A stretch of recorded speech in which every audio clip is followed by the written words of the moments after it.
Alright, so here we're gonna review of the BsBaiss BS1. I don't know if this is pronounced BsBaiss, but I think so. You can't read that. It's BsBaiss. I don't know why. I don't know why it's spelled like that, but these IEMs retail for $190 approximately, and they're only available on Amazon, nowhere else. I don't know why. I don't know if they're Amazon exclusive or something like that. They've been recommended to me a lot on Amazon, so let's get into it. The price, even though the price is $190, I've seen this be priced all over the place because they get a different discount every 10 seconds. So I've seen them at $180, I've seen them at $170. I got these at $100 because I saw them at $90 off when I picked them up. The price is all over the place, so I'd recommend waiting if you do plan on getting them. So here we have the unboxing experience is quite nice. You have a case here on this little box on the side, which I will pull out now. Get out, please. There we go. We have a bunch of tips. I found that these tips and spin fits sounded the best, but I think that these were very uncomfortable, so I would not recommend using them if there's discomfort. These are the softer, more comfortable tips to me. And let's get these out of the box. Come on, get out. They are a full metal shell. I don't know what metal, but it's just metal. Very, very good build quality, very solid. Actually, we need this. Let's open this out. Come on, the case is in here. So taking the case out, if it wants to come out, come on, there we go. They have a pretty massive case. As I say in a lot of my reviews, this is not pocketable, so it's a no for me. But they're really good material. Just overall, it's a pretty good quality case, zippered case. But I can't use this when I'm on the go. So what's the point? With that out. So the cable's average. I don't think there's anything special about it. Honestly, it's not janky, but it does not flow nicely. It's a 2-wire braid. Come on, focus. There we go. All the way splits into a 1 wire on each side. So yeah, it's normal. It terminates into MMCX, which is something of note because lately everything's been 2-pin. Most people prefer 2-pin from what I've noticed. I actually prefer MMCX because it's more secure, but that is a opinion thing. So you see how reflective that is? Well, so yeah, it's a very reflective metal that's very fingerprint prone. So I already have fingerprints on it. I'm gonna take these tips off just so I can show them better. Here's the grill. Yeah, they're really well built. So if that's a concern, it's not a concern. Very great build quality. Man, I can't get the fingerprints off these, so I'm sorry about that. Yeah, overall build's good. Comfort wise, they're also great. They're very small. Let me bring in the Hexa here so you can see a size comparison, I guess. Let's actually get this one. See, this is a lot smaller than a Hexa. So let's get the other one so we can do this. See, it's just overall smaller in almost every dimension. So that's really nice. This is the same height. But yeah, I found these to be extremely comfortable. So that's really good. I have small ears and I still think these are quite comfortable. I don't know if this would cause problems with larger ears. I don't think they would. Okay, let's keep that here. Let's get the Rinko here. So let's talk about the sound.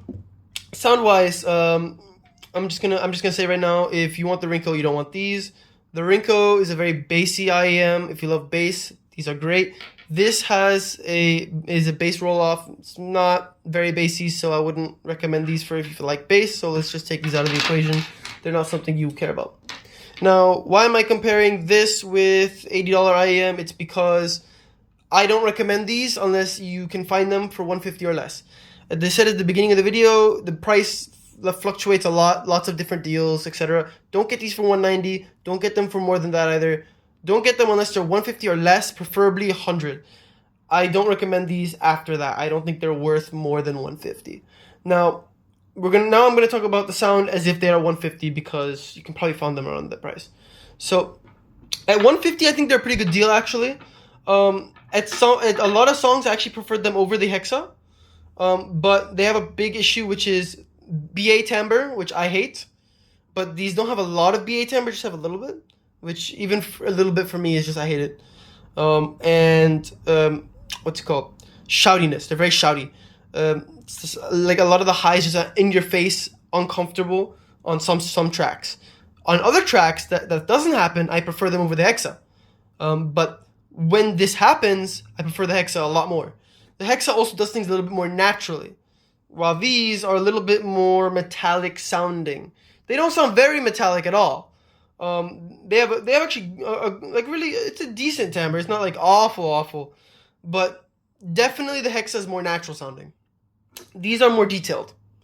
Now these have a pretty decent detail retrieval. Not the best at 150, but all right.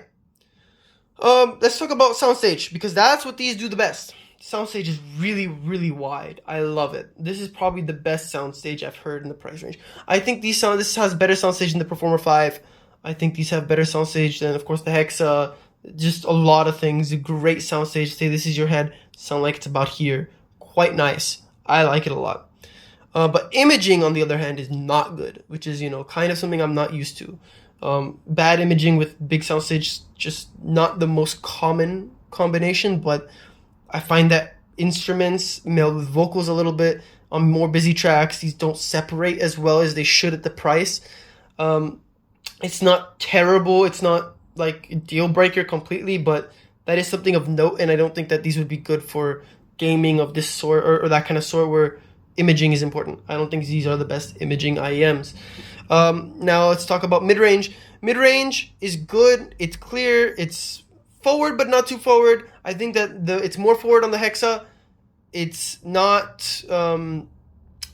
too recessed though either. It's just in the middle. It's not bad. Nothing bad about the mid-range. The bass.